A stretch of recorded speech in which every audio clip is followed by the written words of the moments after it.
नमस्कार दोस्तों, स्वागत है आप सबका साहित्य ज्ञान क्लासेस पर। दोस्तों, यदि आप टीजीटी, पीजीटी, एलटी या फिर हिंदी से जुड़ी किसी भी परीक्षा की तैयारी कर रहे हैं, तो यह वीडियो आपके लिए बहुत ही मददगार साबित हो सकता है। आज हम लेकर आए हैं पीजीटी 2016 का संपूर्ण व्याख्यात्मक प्रश्न पत्र, जहां न केवल हर प्रश्न का सही उत्तर मिलेगा बल्कि उसके पीछे का तर्क और विश्लेषण भी समझाया जाएगा। तो तैयार हो जाइए अपने कॉन्सेप्ट को मजबूत करने और अपने लक्ष्य के एक कदम और करीब आने के लिए। चलिए शुरू करते हैं पीजीटी 2016 व्याख्यात्मक हल के इस सफर को। आज का पहला प्रश्न है, काव्य का सर्वस्व किसे कहा गया है? इसका सही उत्तर है अलंकार को। काव्य का सर्वस्व अलंकार को कहा जाता है। काव्य का शरीर, शब्द और अर्थ है। उनको अलंकृत करने वाले अलंकार ही काव्य की आत्मा है। अलंकार सिद्धांत के प्रवर्तक आचार्य भामह हैं। अगला प्रश्न है, सारी बीच नारी है कि नारी बीच सारी है? सारी ही की नारी है कि नारी ही की सारी है? यहाँ कौन सा अलंकार है? तो दोस्तों, यहाँ संदेह अलंकार है। अगला प्रश्न है, रामदूत अतुलित बलधामा, इसमें कितनी मात्राएं हैं? तो मित्रों, आप सब जानते हैं कि यह चौपाई छंद है और इसमें 16 मात्राएं हैं। अगला प्रश्न है, हिंदी जासूसी व तिलस्मी उपन्यासों का श्री गणेश करने का श्रेय किसको प्राप्त है? इसका सही उत्तर है देवकी नंदन खत्री। हिंदी साहित्य में जासूसी व तिलस्मी उपन्यासों का श्री गणेश करने का श्रेय देवकी नंदन खत्री को प्राप्त है। इनके द्वारा रचित उपन्यास चंद्रकांता 1888 ईस्वी, चंद्रकांता संतति, नरेंद्र मोहिनी 1893 ईस्वी, वीरेंद्र वीर 1895 ईस्वी, कुसुम कुमारी 1899 ईस्वी, काजर की कोठरी 1902 ईस्वी, अनूठी बेगम 1905 ईस्वी, गुप्त गुदना 1913 ईस्वी एवं भूतनाथ 6 भागों में 1907 ईस्वी है। अगला प्रश्न है, शिरीष के फूल नामक रचना की विधा है? इसका सही उत्तर है ललित निबंध। शिरीष के फूल एक ललित निबंध है जिसके निबंधकार आचार्य हजारी प्रसाद द्विवेदी जी हैं। अशोक के फूल, बसंत आ गया है, मेरी जन्मभूमि, एक कुत्ता और एक मैना, नया वर्ष, दिमाग खाली है, वर्षा धनपति से घनश्याम तक, कुटज, साहित्य में हिमालय की परंपरा, जीवेम शरदः शतम, देवदारू, आत्मदान का, संदेहवाह वसंत, नाखून क्यों बढ़ते हैं, घर जोड़ने की माया एवं गुरु नानक देवा आदि हजारी प्रसाद द्विवेदी के ललित निबंध हैं। अगला प्रश्न है, इनमें स्वातंत्र्योत्तर हिंदी व्यंग्यकार नहीं है? तो इसका सही उत्तर है बाल मुकुंद गुप्त। बाल मुकुंद गुप्त द्विवेदी युगीन व्यंग्यकार हैं, जबकि रविंद्रनाथ त्यागी, श्रीलाल शुक्ल, नरेंद्र कोहली आदि स्वातंत्र्योत्तर युग के हिंदी व्यंग्यकार हैं। अगला प्रश्न है, महादेवी वर्मा का गौरा गाय किस विधा की रचना है? तो दोस्तों, आप सबको पता होगा महादेवी वर्मा का गौरा गाय रेखा चित्र विधा की रचना है। इनके द्वारा लिखित नीलकंठ, मोर, धीसा, सोना, गौरा, रामा, बिंदा, बिट्टो, साबिया आदि प्रसिद्ध रेखा चित्र संस्मरण है। गौरा नामक रेखा चित्र द्वारा मानव के निष्ठुर व्यवहार पर उन्होंने प्रकाश डाला है। अगला प्रश्न है, आकाशद्वीप के प्रमुख पात्र हैं? तो इसका सही उत्तर है चंपा और बुद्धगुप्त। आकाशदीप 1929 ईस्वी जयशंकर प्रसाद द्वारा रचित कहानी है। इसके प्रमुख पात्र चंपा और बुद्धगुप्त हैं। प्रसाद के अन्य कहानी संग्रह छाया, प्रतिध्वनि, आकाशदीप, आंधी तथा इंद्रजाल हैं। अगला प्रश्न है, सुंदरकांड में प्रमुख पात्र हैं? इसका सही उत्तर है हनुमान। तुलसीदास कृत रामचरितमानस का प्रमुख कांड सुंदरकांड है। इसमें प्रमुख पात्र हनुमान हैं। रामचरितमानस के 7 कांड हैं: बालकांड, अयोध्या कांड, अरण्य कांड, किष्किंधा कांड, सुंदरकांड, लंका कांड और उत्तरकांड। अगला प्रश्न है, ईश्वर के उच्चारण में जीभ का कौन सा भाग आवश्यक है? इसका सही उत्तर है अग्रभाग। अगला प्रश्न है, निम्नलिखित बोलियों को क्षेत्र के अनुसार सुमेलित कीजिए। अवधी इलाहाबाद की बोली है, ब्रज मथुरा की बोली है, भोजपुरी बनारस की बोली है और मैथिली मुंगेर की बोली है। अगला प्रश्न है, खड़ी बोली के जन्म का समय क्या माना जाता है? प्रश्न को माध्यमिक शिक्षा सेवा चयन बोर्ड ने गलत बताया है। अगला प्रश्न है, पाली किस धर्म की भाषा है? इसका सही उत्तर है बौद्ध धर्म। प्रश्न है, इति धन आदि इत्यादि यह कौन सी संधि है? तो मित्रों इसमें यण संधि है और यण संधि का सूत्र होता है इको यणचि। अगला प्रश्न है, निम्नलिखित शब्दों में पुल्लिंग का चयन कीजिए। तो इसका सही उत्तर है मोती। मोती शब्द पुल्लिंग शब्द है, जबकि रात, सांस और मूर्खता आदि स्त्रीलिंग शब्द हैं। अगला प्रश्न है, सुमेलित कीजिए। अल्प विराम, विस्मयादिबोधक चिन्ह, अर्धविराम और निर्देश चिन्ह। तो दोस्तों इस प्रश्न का दूसरा विकल्प सही है। अगला प्रश्न है, अशुद्ध वाक्य पहचानिए। तो इसका सही उत्तर है राम ने एक किताब खरीदे। राम ने एक किताब खरीदे अशुद्ध वाक्य है, इसके शुद्ध वाक्य राम ने एक किताब खरीदी है, जबकि अन्य सभी विकल्प शुद्ध हैं। अगला प्रश्न है, लड़की जाए यह वाक्य किस काल में है? इसका सही उत्तर है संभाव्य भविष्यत काल। अगला प्रश्न है, मोहन ने पढ़ा है यह वाक्य संदिग्ध भूतकाल में होता है। तो इसका सही उत्तर है मोहन ने पढ़ा होगा। अगला प्रश्न है, इनमें से जायसी की रचना नहीं है। इसका सही उत्तर है इंद्रावती। इंद्रावती 1974 ईस्वी एवं अनुराग बांसुरी 1964 ईस्वी, यह दोनों रचनाएं नूर मोहम्मद की हैं, जबकि पद्मावत, अखरावट, आखिरी कलाम, चित्ररेखा, कहरनामा, मसलनामा एवं कान्हावत आदि सूफी काव्यधारा के प्रमुख कवि मलिक मोहम्मद जायसी की रचनाएं हैं। अगला प्रश्न है, बीसल देवरासो के रचनाकार कौन हैं? तो दोस्तों आप सबको इसका उत्तर पता होगा कि बीसल देवरासो के रचनाकार नरपतिनाल हैं। अगला प्रश्न है, मुंह को कहाँ ढूंढे बंदे, मैं तो तेरे पास में, यह किसकी पंक्ति है? तो यह पंक्ति है कबीर की। गोरख जगायो जोग, भगति भगायो लोग, यह पंक्ति तुलसीदास जी की है। तंत्री नाद कवित रस सरस राग रति रंग, यह बिहारी लाल की पंक्ति है। और ज्यों 84 लख में मानुष देह, त्यों ही दुर्लभ जग में सहज स्नेह, यह पंक्ति रहीम जी की है। अगला प्रश्न है, बिन गोपाल बैरिन भई कुंजे, यह किसका पद है? तो इसका सही उत्तर है सूरदास। मातु कहाँ नृपतात गए, सुरलोक कहीं क्यों सुत शोक किए, इस पंक्ति के रचयिता केशवदास जी हैं। तुम जिन जानो गीत है यह निज ब्रह्म विचार, इसके रचयिता कबीरदास जी हैं। और काम मंगल से मंडित श्रेय, सर्ग इच्छा का है परिणाम, यह पंक्ति जयशंकर प्रसाद जी की है। अगला प्रश्न है, रहीम किसके दरबार में कवि थे? इसका सही उत्तर है अकबर। अगला प्रश्न है, नदी के द्वीप किसकी रचना है? इसका सही उत्तर है अज्ञेय। नदी के द्वीप अज्ञेय जी की कविता है। अज्ञेय की अन्य चर्चित कविताएं असाध्य वीणा, कलगी बाजरे की, सांप, हरी घास पर क्षण भर, जितना तुम्हारा सच, शब्द और सत्य, यह दीप अकेला, सोन मछली, पहचान इशारे जिंदगी के, हवाई अड्डे पर विदाई इत्यादि। अज्ञेय को प्रयोगवाद तथा नई कविता का शलाका पुरुष भी कहा जाता है। अगला प्रश्न है, राम कथा पर आधारित काव्य कौन सा है? इसका सही उत्तर है भूमिजा। भूमिजा राम कथा पर आधारित काव्य प्रगतिवादी कवि नागार्जुन द्वारा रचित है। अगला प्रश्न है, निहार, रश्मि, नीरजा के काव्य संग्रह किनके हैं? तो इसका सही उत्तर है महादेवी वर्मा। अगला प्रश्न है, अयोध्या सिंह उपाध्याय हरिऔध का प्रसिद्ध काव्य है, इसका सही उत्तर है प्रिय प्रवास। अगला प्रश्न है, बाबू श्याम सुंदर दास किस रूप में प्रसिद्ध हैं? इसका सही उत्तर है आलोचक। बाबू श्याम सुंदर दास एक प्रख्यात आलोचक के रूप में प्रसिद्ध हैं। अगला प्रश्न है, निम्नलिखित सूचियों को सुमेलित कीजिए। इस प्रश्न का दूसरा विकल्प सही है।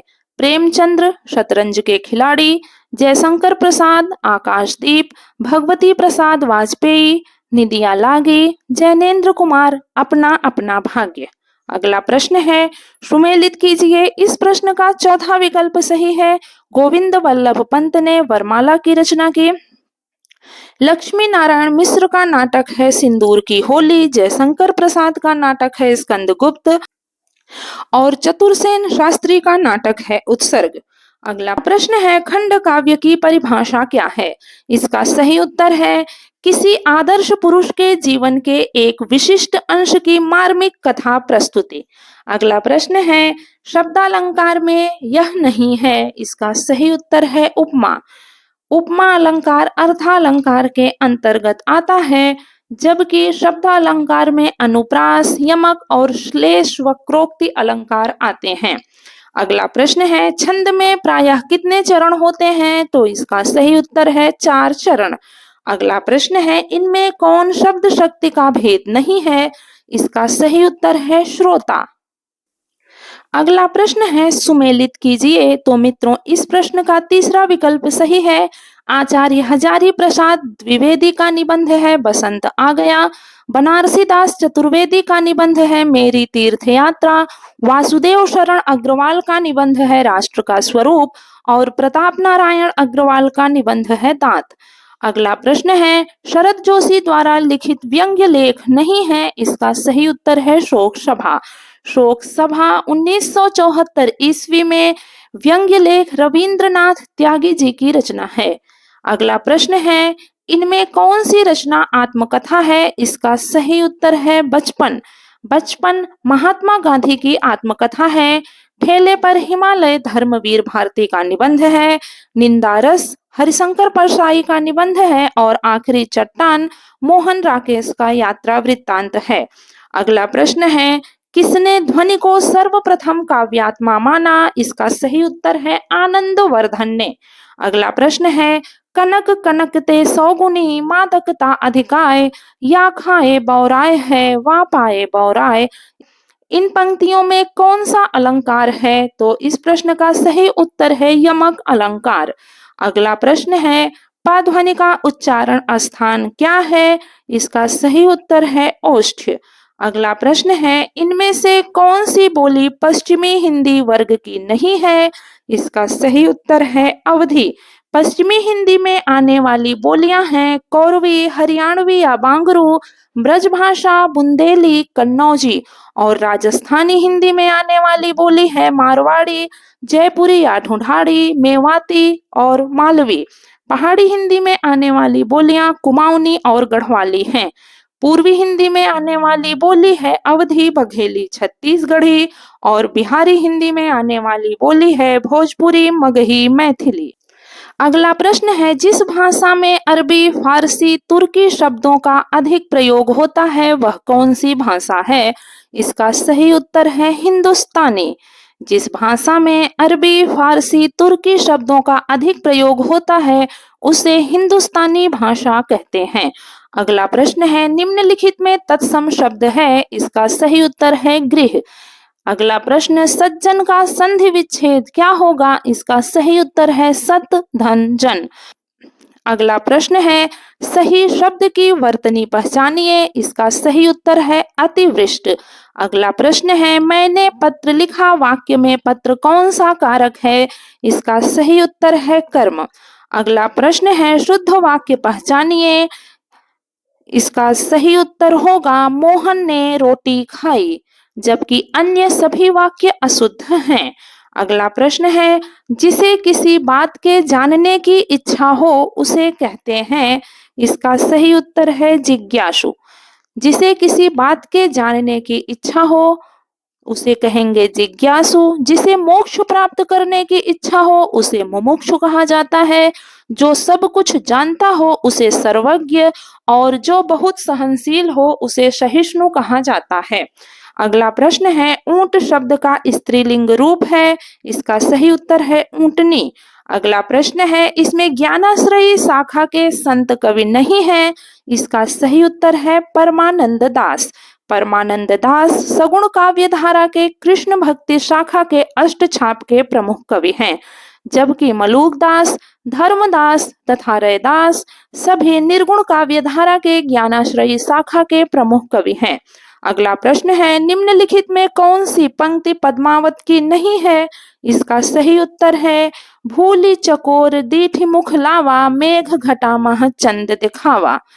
अगला प्रश्न है, रामचंद्रिका के कवि कौन हैं? तो मित्रों आप सबको इसका उत्तर पता होगा कि रामचंद्रिका के रचनाकार केशवदास जी हैं।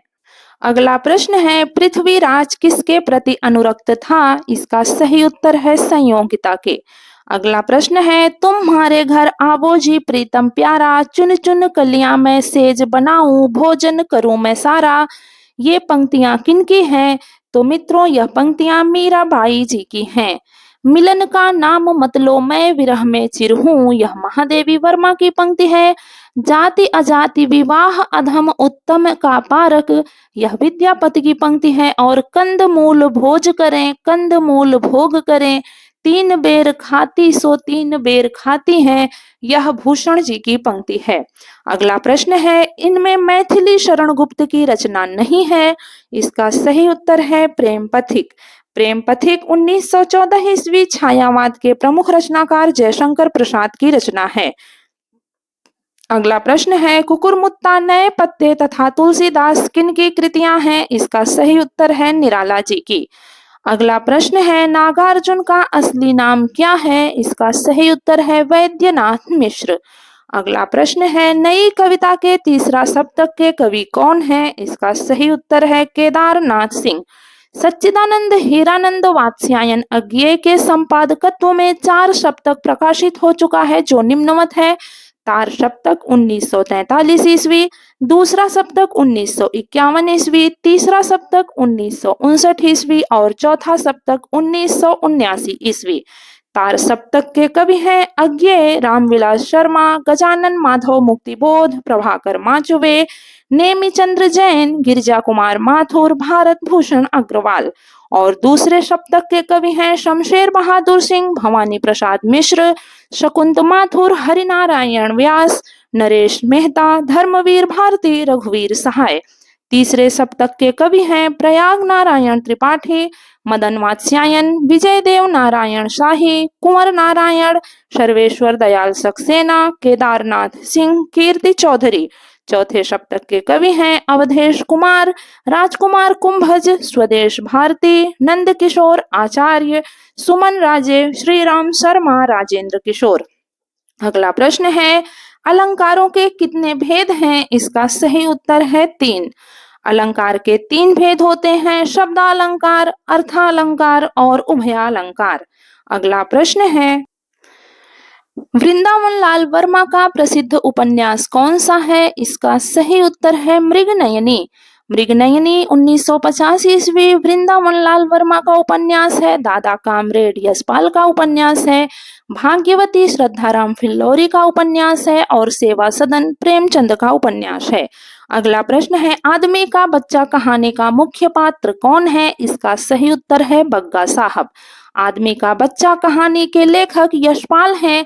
इस कहानी के मुख्य पात्र बग्गा साहब और उनकी इकलौती पुत्री डॉली है।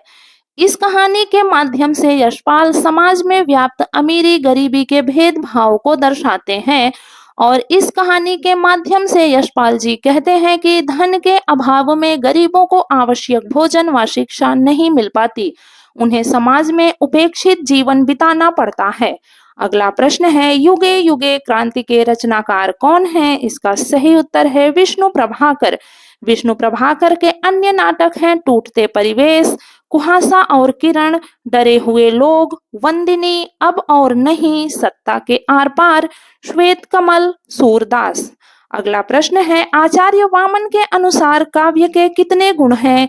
इसका सही उत्तर है 20। आचार्य भरत के अनुसार काव्य गुणों की संख्या 10 है। आचार्य दंडी के अनुसार भी काव्य गुणों की संख्या 10 है। भोजराज के अनुसार काव्य गुणों की संख्या 24। वेदव्यास के अनुसार काव्य गुणों की संख्या 19। अग्निपुराण के अनुसार काव्य गुणों की संख्या 18 और वामन के अनुसार काव्य गुणों की संख्या 20 है। एवं देव के अनुसार काव्य गुण 10 हैं। भिखारी दास के अनुसार भी काव्य गुणों की संख्या 10 है।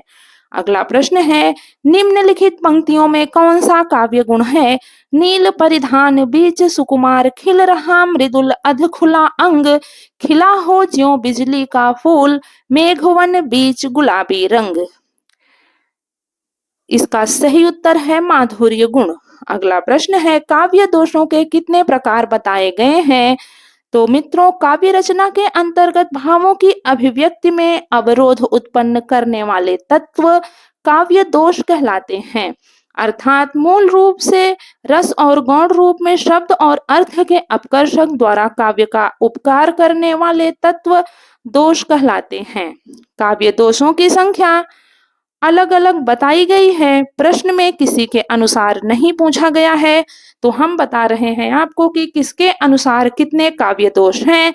आचार्य भरत मुनि के अनुसार 10 काव्य दोष हैं, भामा के अनुसार 3 काव्य दोष हैं, वामन के अनुसार 2 काव्य दोष हैं, मम्मट के अनुसार 3 काव्य दोष हैं, केशवदास के अनुसार 22 काव्य दोष हैं, चिंतामणि के अनुसार 3 काव्य दोष हैं और भिखारी दास के अनुसार 4 काव्य दोष हैं। अगला प्रश्न है कबीरा खड़ा बाजार में नाटक के रचयिता कौन है? इसका सही उत्तर है भीष्म साहनी।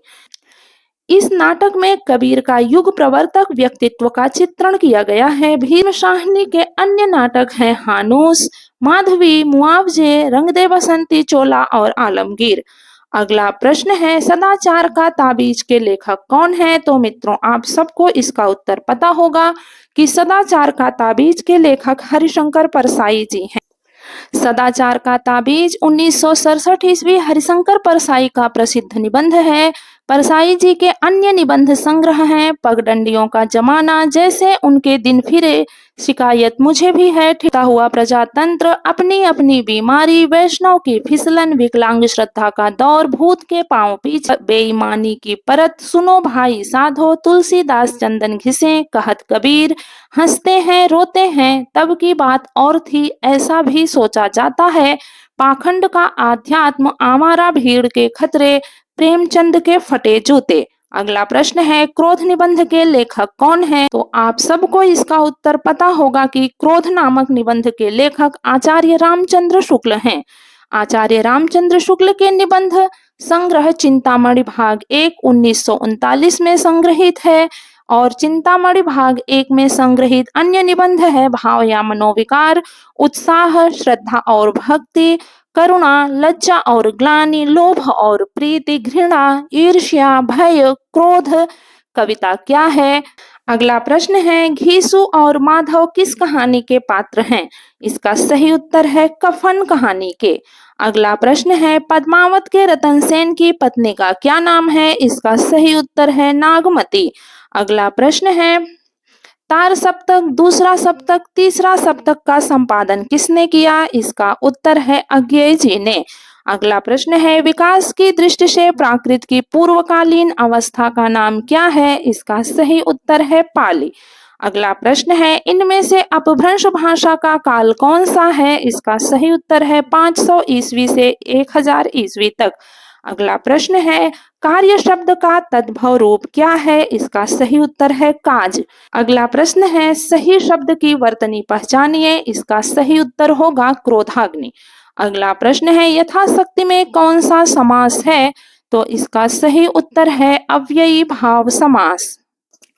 अगला प्रश्न है कारकों को विभक्तियों के साथ जोड़िए। तो दोस्तों इसका चौथा विकल्प सही है। कर्ता ने, कर्म को, करण से, संप्रदान को के लिए, अपादान से, संबंध का के की, रा रे री, अधिकरण में पर और संबोधन हे अहि अरो और संबोधन हे भो अरे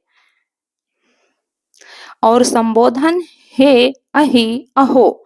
अगला प्रश्न है मूक शब्द का विलोम रूप क्या है? इसका सही उत्तर है वाचाल। अगला प्रश्न मान न मान मैं तेरा मेहमान का अर्थ क्या है? इसका सही उत्तर है जबरदस्ती गले पड़ना। अगला प्रश्न है आकाश का पर्यायवाची शब्द नहीं है। इसका सही उत्तर है अंबक। आकाश का पर्यायवाची शब्द है गगन, नभ, अंबर, व्योम, अनंत, अंतरिक्ष, शून्य, अभ्र, द्या, पुष्कर। और अंबक के पर्यायवाची शब्द हैं आंख, लोचन, नयन, नेत्र, चक्षु, दृग, अक्ष, चख, दीदा, ईक्षण, विलोचन, प्रेक्षण। अगला प्रश्न है महाराष्ट्र के भक्तों में किनका नाम सबसे पहले आता है? तो इसका सही उत्तर है नामदेव का। अगला प्रश्न पंचगंगा घाट में कबीर किसके पैरों के नीचे पड़े थे? इसका सही उत्तर है रामानंद। अगला प्रश्न है सूरदास किसके शिष्य थे? इसका सही उत्तर है वल्लभाचार्य। अगला प्रश्न है इनमें तुलसीदास की रचना नहीं है, तो इसका सही उत्तर है रामचंद्रिका। रामचंद्रिका केशवदास की रचना है। इनकी अन्य रचनाएं रसिक प्रिया, कवि प्रिया, रतन बावनी, वीर सिंह देव चरित, विज्ञान गीता, जहांगीर जसचंद्रिका, नखशिख, छंदमाल आदि हैं। अगला प्रश्न है रीतिकाल के मुख्य कवियों में कौन है? इसका सही उत्तर है मतिराम। अगला प्रश्न है इनमें भारतेंदु का नाटक नहीं है, इसका सही उत्तर है राज्यश्री। राज्यश्री जयशंकर प्रसाद का प्रसिद्ध नाटक है। प्रसाद के अन्य नाटक सज्जन, कल्याणी परिणय, करुणालय, प्रायश्चित, विशाख, अजात शत्रु, जन्मेजय का नागयज्ञ, कामना, स्कंदगुप्त, एक घूंट, चंद्रगुप्त तथा ध्रुव स्वामिनी। जबकि वैदिकी हिंसा हिंसा न भवति, विशस्य विषमौषधम, प्रेम जोगिनी, चंद्रावली, भारत दुर्दशा, नील देवी, अंधेर नगरी तथा सती प्रताप आदि भारतेंदु हरिश्चंद्र के नाटक हैं। अगला प्रश्न है हालावाद के प्रतिष्ठित कवि हैं? इसका सही उत्तर है हरिवंश राय बच्चन। हरिवंश राय बच्चन को हिंदी साहित्य में हालावाद का प्रवर्तक माना जाता है। इन पर खय्याम का प्रभाव सर्वाधिक पड़ा। अगला प्रश्न है कनुप्रिया काव्य किनके संबंध में है? इसका सही उत्तर है राधा कृष्ण के। कनुप्रिया नामक काव्य ग्रंथ में राधा कृष्ण के प्रेम का वर्णन है। इसके रचनाकार धर्मवीर भारती हैं। इनके अन्य काव्य ग्रंथ हैं अंधा युग, ठंडा लोहा, सात गीत वर्ष, देशांतर, सपना, अभी भी आदि। अगला प्रश्न है सर्वेश्वर दयाल सक्सेना की रचनाएं हैं। इसका सही उत्तर है एक सूनी नाव व जंगल का दर्द।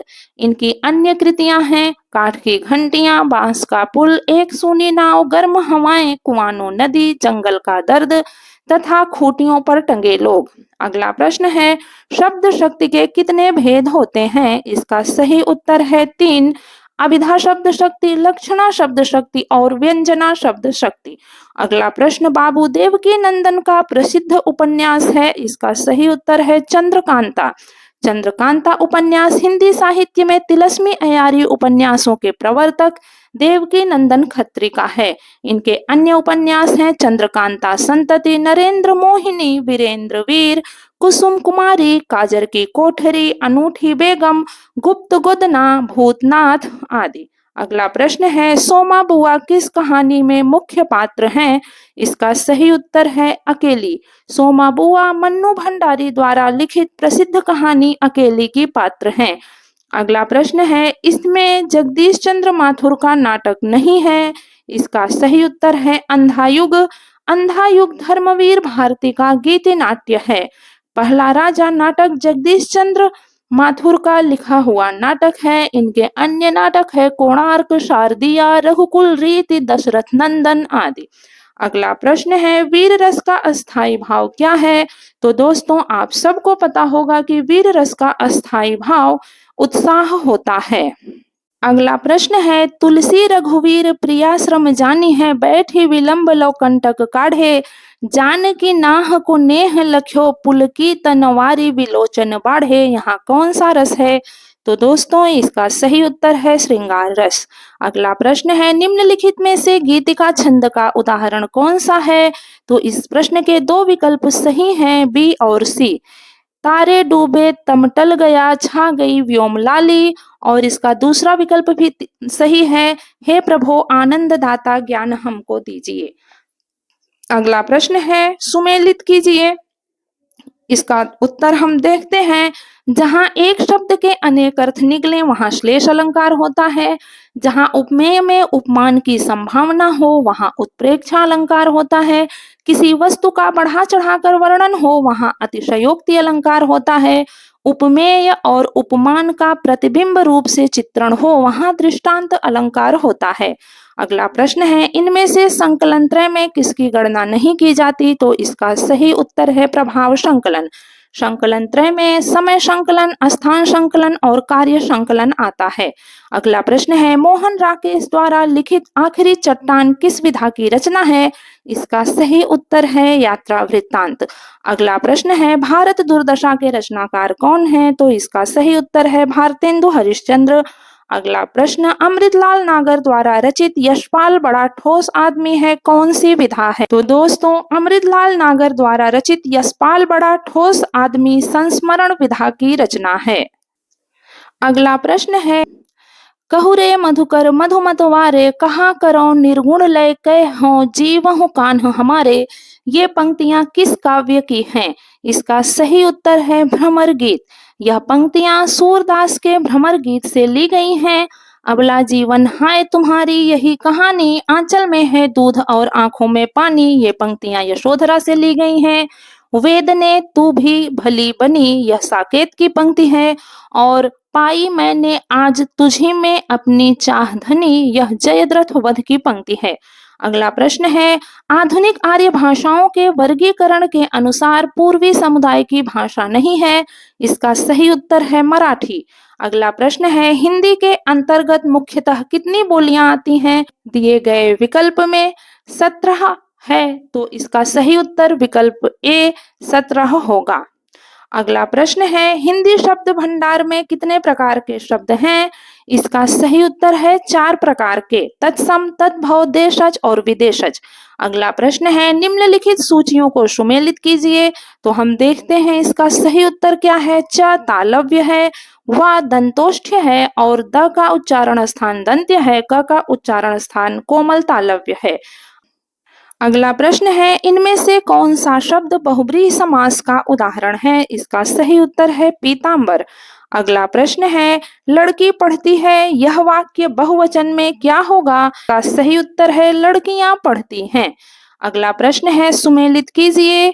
तो देखते हैं, शैल पहाड़ को कहा गया है, अंबु नीर का पर्यायवाची है, सदन गेह का और अनल पावक का पर्यायवाची शब्द है।